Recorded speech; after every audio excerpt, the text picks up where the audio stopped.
Have you seen Men in Black? Yes, like 7 years ago.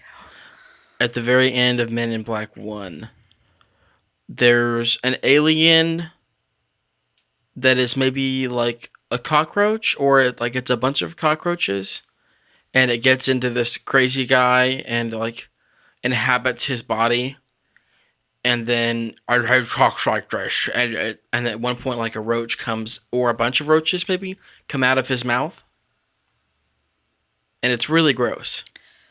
This is at like the very end of the movie. Yeah, that's horrible.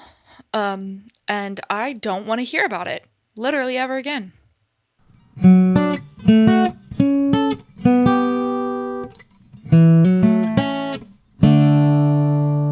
We have new recording software that is very professional. So if we sound better, it's because of my skill. And if we Mm, sound worse, it's mm. because this new software is garbage. Well, thanks for sharing that. Yeah, a little bit of a podcast behind the scenes. That's what everyone tunes in for. Oh, yeah. I don't think we have any follow up this week. So I'm not sure if that's good or bad, but that's the way it is. I feel like all the topics that I've written down for this week are like a very bad outline for a comedy sketch, or like a stand-up comic. Like it's like really dumb overplayed bits like, doesn't everybody hate the dentist? Lol. Yeah, it's like, yeah, that was played out like a long time ago.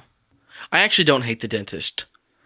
I don't like making appointments, and so I just kind of don't make appointments. I don't actually mind the process of going to the dentist. Yeah, I've always really liked going to the dentist. I leave and my mouth feels all clean. I do enjoy that feeling. I've gotten to just lay there for an hour. It'd be cool if you could actually nap while you were there, So, we've talked about how I can nap in a lot of situations. right? I have 100% napped during a teeth cleaning. I don't really feel like that would be a problem to fall asleep because, I mean, oftentimes you're a better patient when you're very relaxed. I don't actually mind going to the dentist.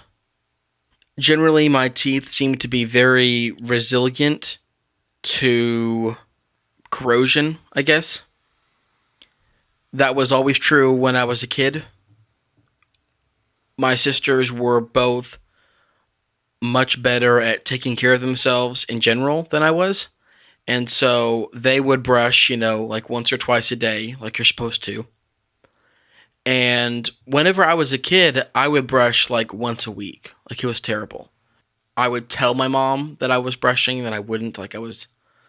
My family tried to take care of me, but despite their best efforts, I think I still didn't do what you're supposed to. So we would all go to the dentist, and Jordan and Leanne would have, maybe a cavity or two each, despite their brushing, regularly. And I would have no cavities, despite my lack of brushing. And I think that was always very frustrating to both of them. I also don't mind going to the dentist. I've always really enjoyed it. I go in my dentist's office, it's generally relaxing. I just kind of get to lay there for an hour, and then I leave and my teeth are all nice and clean. I really do like the clean feeling after the dentist. Oh, yeah. I actually haven't been to the dentist since 2015. It's a lot harder to make yourself get medical care whenever you are an independent person and pay for it yourself. Oftentimes, when you're a kid, you don't want to go to the doctor or go to the dentist or anything like that because it might be unpleasant or even a little bit painful. And that's all that you're really worried about as a kid, is like whether or not it will feel good or feel bad. But then as an adult, probably those things are less important in your mind. But the fact that it might cost $100 or $200 to go to the dentist matters a lot more. Definitely. The problem is that I clearly have like good genetics when it comes to my teeth because, like I said, even as a kid, I didn't get cavities as often as I probably deserved. And so now as an adult, that has completely carried on. So I haven't been to the dentist since 2015. And I do brush my teeth once a day. Not twice a day, but once a day. And I floss very occasionally. So I'm really not any sort of model patient. But I go to the dentist, and after 4 years, I have no cavities, no fillings are coming out, no nothing. The dentist tells me, yep, you brush good. I'm very proud of you. Keep it up. Do you have fillings? Yeah, from a long time ago. I thought you got fillings when you had a cavity. Yeah, I've had cavities before. Oh. It's not that I never had cavities when I was little. It wasn't as often as my habits deserved. Oh, okay. Okay. Yeah. I've probably only had maybe 2 or 3 in my whole life. I had 8 like all at once when I was a kid. And then I haven't had any problems since then. But my dentist, last time I went in like 2 years ago, told me that some of my fillings were starting to come out and that I should have those redone. I don't think I'm going to. You really should. Well, I have seen no evidence of them coming out. I've had no problems with them. Everything feels fine. Everything feels the same. I don't really want to spend the money on it just because he says they might be coming out. I don't know. Those things are supposed to last a very long time. They're only 15 years old, and it just doesn't seem like I should be having those problems already. I mean, 15 So I'm years skeptical. 15 years is a while. That seems like a good Maybe. run. I don't know much about dentistry, clearly. I should Google it and find out how long are these things supposed to last. If it says 50 years, I'm absolutely not getting them redone. Because you end up dealing with a lot of problems. Like, once you go in and start undoing dental work and redoing it, stuff gets messed up. Well, but maybe they weren't put in as good as they should have been the first time. So even if they're supposed to last longer than 15 years, maybe they weren't put in correctly. So after 4 years of not going to the dentist, I finally do go to the dentist. You know, he does the whole shebang, like a 360 x-ray and the side of the mouth x-rays. And they actually had this new procedure where they would measure how firm my gums were. I'm pretty sure they didn't do that last time. That seemed to be a new procedure. All of my numbers on that were good, so I guess I have nice and firm gums. I don't know why, but that's disgusting. I think it's because I imagine an old person with no teeth, like, gumming at their food or, like, gumming a piece of steak, and that's disgusting. I think they want your gums to be kind of tough and kind of firm. That's always like the silly joke that I've heard a million times about how they like floss you and then you bleed everywhere and then they say, well, you shouldn't be bleeding. They do that because like they want your gums to be firm. And so if you flossed more often, then your gums would be like nice and tough. Yeah, I understand it. Yeah. It's just gross to think about. Yeah. Tough gums. Ugh. Yeah. Firm, tight, Ah. tight gums. No, that's bad. But long story short, I think it's irresponsible for this dentist to just come in and tell me, yeah, you're fine, everything's good. Until you keep up the good work. Yeah, he told me I'm really proud of you and you're doing a good job of brushing. It is borderline irresponsible for him to tell me that. Because what is my motivation to go back? I know my motivation should be, well, because it's it's good for your health. Yeah, that's the correct answer. But we all know that like people are motivated by like fear of loss. So what he should tell me is after being gone for 4 years, like, oh yeah, if you had come in 2 years ago, we could have caught this, but now your jaw's gonna unhinge. So you're pretty much, but if you come in maybe in a year, then you'll be fine. I want him to tell me that. It seems like that might be a bit far. Yeah, maybe my jaw falling off is kind of a stretch, but Uh huh. I don't know. I want him to tell me something that will help motivate me to come see him more often.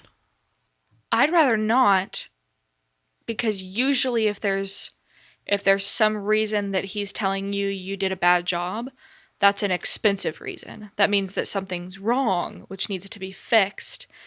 And I would rather not Yeah, do I that. know. I know. So maybe he can just make your gums bleed a little bit and tell you, well, you need to floss better and come in more. Yeah, I guess.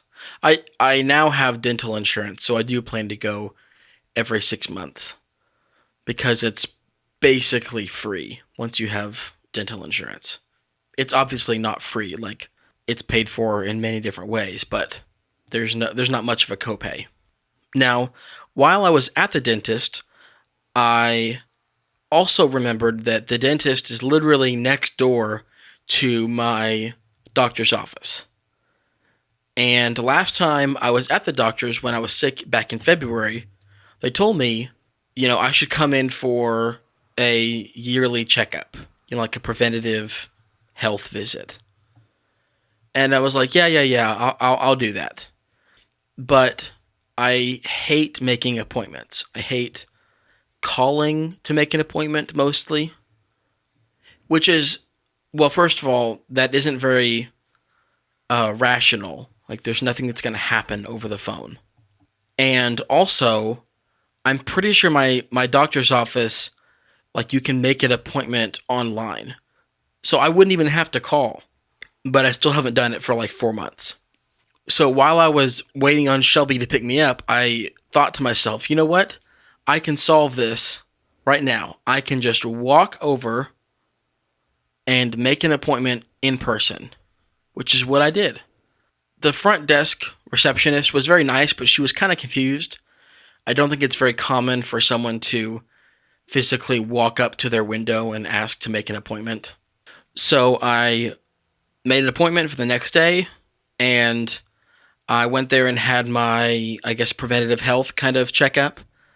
I also don't think I've had one of those since being an adult, which is also bad, Uh huh. but it went well. I really like my doctor's office. They are very professional and very, I don't know, clean and efficient. Easily the biggest downside to going there is that they are part of the training program for the nursing students for our college. So on any given day, there are at least a few college students there that are, nurses in training. They always have them take the initial vitals, your weight, your blood pressure. They also had her do like the little finger prick to get like my blood sugar level. And so that's all fine. And I think they also asked me like a few like perfunctory questions about like, do you smoke, or I don't know, things like that. And then I see the nurse practitioner and she asks me a few more questions, asks if I had any concerns.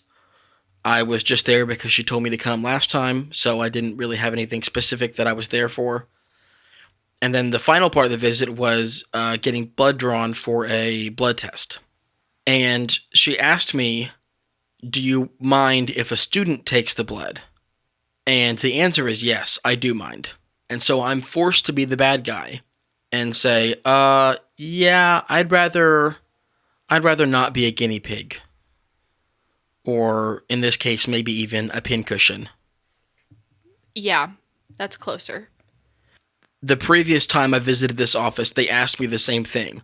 I was getting a steroid shot, and she said, "Oh, hey, do you mind if a student gives it to you?" And I said the same thing then. And I feel like a bad guy. I don't want to be a bad guy, but I don't want to be practiced on. But I mean, I want nurses to be out there and I want them to be good, and practice is how they get good. But I don't want to be the test subject.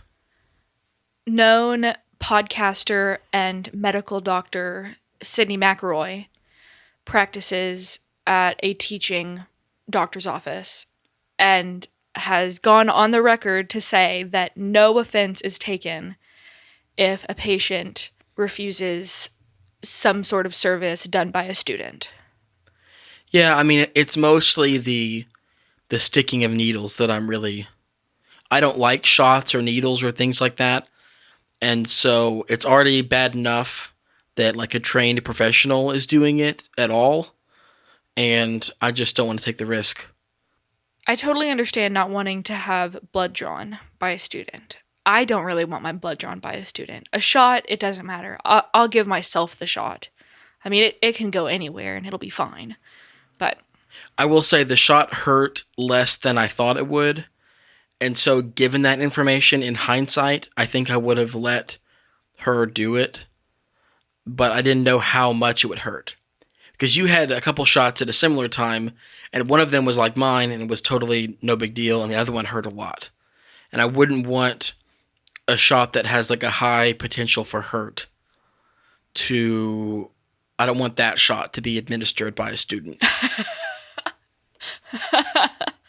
Because it seems like there's more room for error there. Like if it's a big, nasty needle, the like size of the needle is not really involved in the pain. I mean, that doesn't a much. bigger needle hurt more? I assume. Yes, but I don't think that the size of the needle is really changing. Like, I don't think that that's what's causing the pain. It's often like the medicine itself that is causing pain. Oh, You are correct in that a bigger needle is going to hurt more, but I don't think that there's that much variation in needle sizes from shot to shot. I do remember my uncle being in the military, and he was being shipped off to some kind of like South American jungle island, I think, some kind of exotic area. And they gave him some sort of shot with a big concoction of preventative cures in it. And he said it was about as thick as mayonnaise, and it was like the worst shot he'd ever been given. Yeah, that's awful. But that was a very particular circumstance. While I was there, basically everyone that I interacted with seemed to be like pleasantly surprised by my health. They would kind of look me up and down and then look at the chart and then look me up and down again and be like, huh. That was kind of the noise they made, like, which I don't mind. I think we've mentioned before, like, I'm fairly overweight, and the only thing that's on my side is that I'm still young. And Yeah. so somehow, like, my blood pressure and my cholesterol and all that kind of good stuff is still, like, well within healthy ranges. And that will change, like, very quickly, I'm sure. Oh, yeah. But they were all just kind of, like, pleasantly surprised. I was very surprised that your cholesterol was fine. Yes, I believe I was at a 122. I think 200 is bad. Yeah, but once again, that's what youth does for you. Well, better not plan on getting old. Well, speaking of being healthy, Shelby and I have started to make some general life changes. Some of this has to do with health because like I really notice that I am much more tired than I should be when I'm unhealthy. But honestly, a lot of it has to do with just like getting things done. Yeah, it's like time management and that kind of planning out a routine. Yeah, our routine has just completely gone to crap. Between the dog sitting that Shelby has been doing and Shelby's teaching early in the morning and sometimes late at night, and the fact that she works at her mom's office like only 2 days out of the week. And that sounds ridiculous, but like that's harder than if she worked there all 5 days like I do at my office. It's just there's always different moving parts. And between all those and trying to get dinners together and trying to go work out when we can And, Shelby has mentioned before that she's been looking for a job, and so she's, trying to be disciplined about getting her resume together and applying for things. All of that variability is just very toxic for being very productive. Yeah, it's a real nightmare. My schedule is absolute garbage. But luckily, I'm almost finished with my pet sitting. I quit taking new bookings, I don't know, maybe 2 months ago? It probably was less than that. Probably so. At least a few weeks ago, you stopped taking new reservations. Yeah, I don't know. It had just gotten to be way too much, particularly with sharing a car. But I think we've talked about that before, so I won't go into it. Today, I'm wrapping up with one client, and then I'll have another client for the next 3 weeks. That will be easy.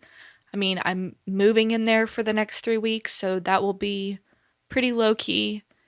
And then that's it. And I'm done. And it's really strange, but I don't know. I'm kind of excited about it.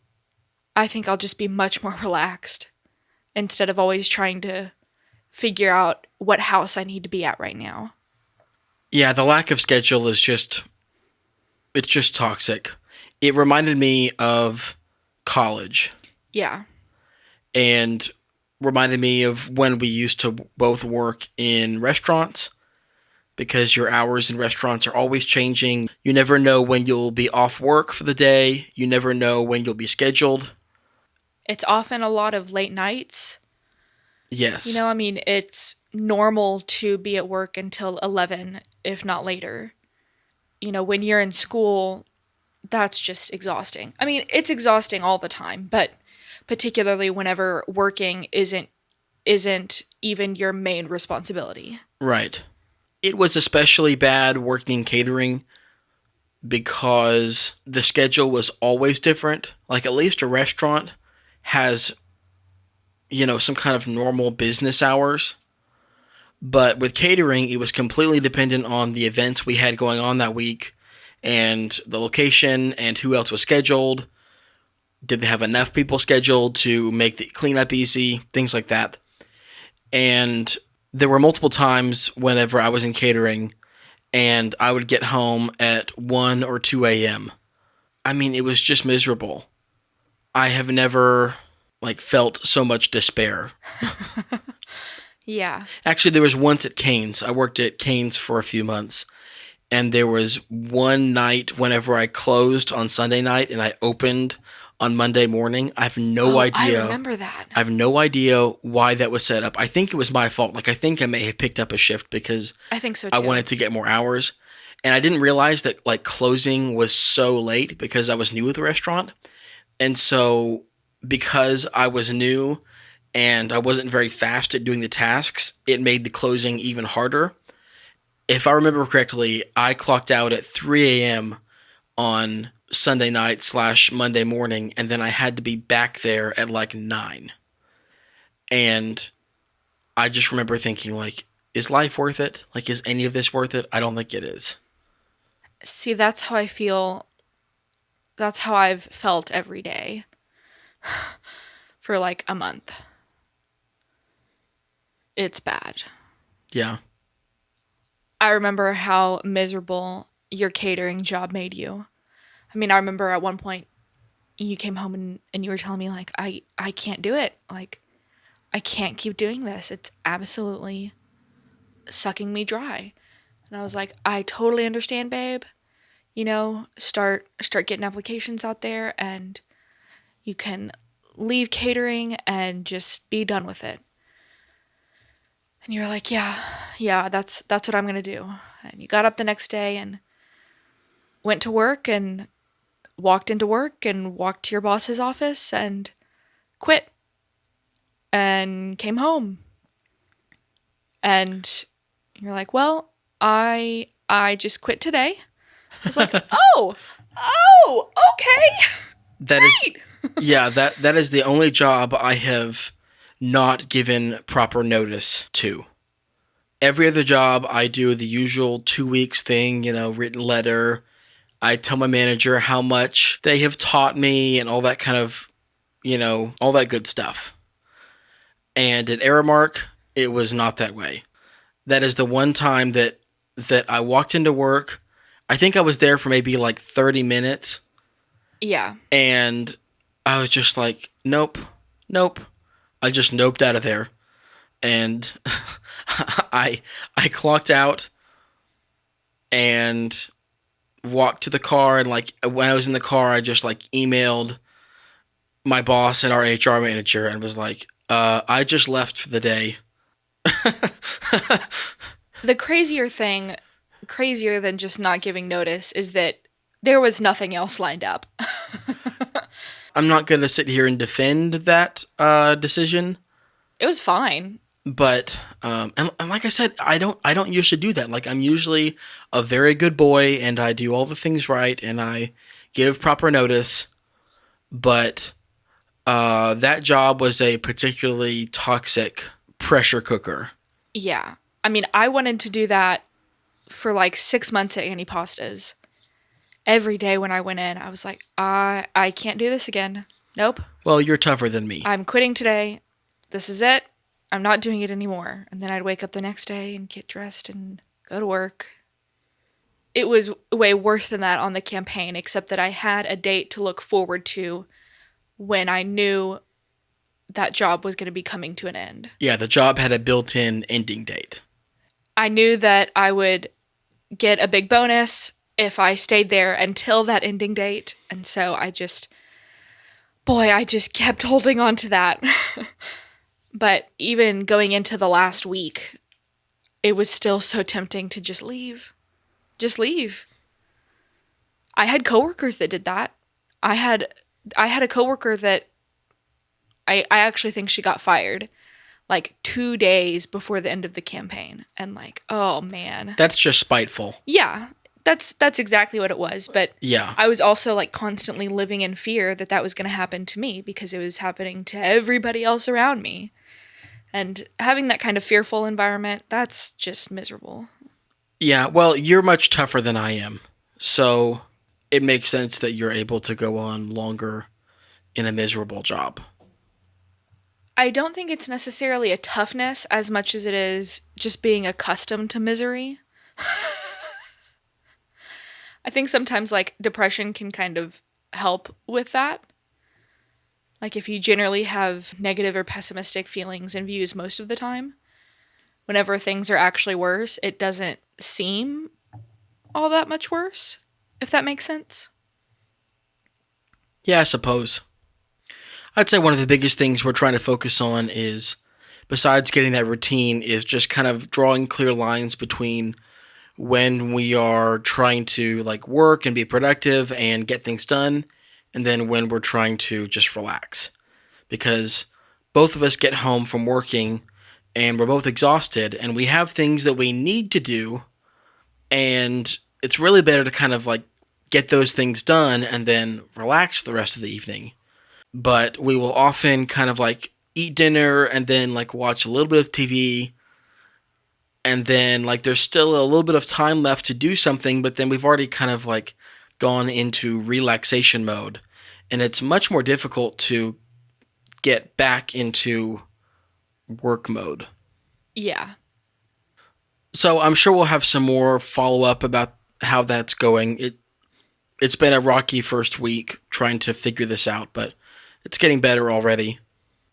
I think for us, the big thing is going to be just having a really, not a strict routine, but a consistent routine. I think that's going to be the only way that we can eat good things at good times and take care of our bodies and get things done around the house that need to be done and apply for jobs and still be able to relax at some point and go to bed at a decent time. Oh, yes. Jeez. Sleep is so important. I don't remember the last time that I got even 7 hours of sleep. That's terrible. I know for a lot of people, 7 hours sounds like an absolute dream, especially like for parents. But I've consciously made the decision to choose sleep over motherhood because I need more than 7 hours of sleep. And I've been consistently getting 5.5. You're not even getting it now. I know. So I'm saying, like, oh, I'm not even getting 7 hours. And a lot of people are like, yeah, I haven't gotten 7 hours of sleep in 12 years. Well, okay. I don't want to do that. So I'm sure we'll have some follow up in the future about how all of these life changes are going. So I've been thinking about all these changes that need to be made in the last few weeks. And it's kind of one of those things where it creeps up on you. Like, we probably should have made a new routine like 6 months ago, but it just kind of slowly grows on you. And then one day you wake up and you realize, like, boom, oh no, like my whole life is falling apart and like big changes need to be made. Yeah. I feel like I generally don't have enough grace for myself. I kind of like get annoyed because I think, well, you should have noticed this 6 months ago when things started going off the rails. Interestingly, I was talking to my coworker Richie, who I've mentioned several times in the past, and I kind of mentioned this, just change in routine to him, and he was, I don't know, he was very understanding about it. He said, "Oh yeah, that happens all the time, and people are stubborn. I've been stubborn in the past, and it just kind of takes a while for it to soak in and for you to realize just that, things aren't working the way they should." It was very encouraging to hear that from someone that is much older and that can empathize with your situation. For him to say, "Hey, that happens, and yeah, maybe ideally you would have thought of these changes months ago, but people are very stubborn, and it just kind of takes some time for uh, these ideas to sink in and for you to realize that you need to readjust." I often just find myself thinking about how I've got these 3 jobs, I've got all these things, my schedule is crazy. Well, I guess that's just what life is, and I guess I'll just never get sleep or go to the gym or eat a healthy meal again because, well, what am I supposed to do? Yeah, Without really looking at and evaluating that literally all of these things are in my control. Like, yeah, you get resigned to it. yeah.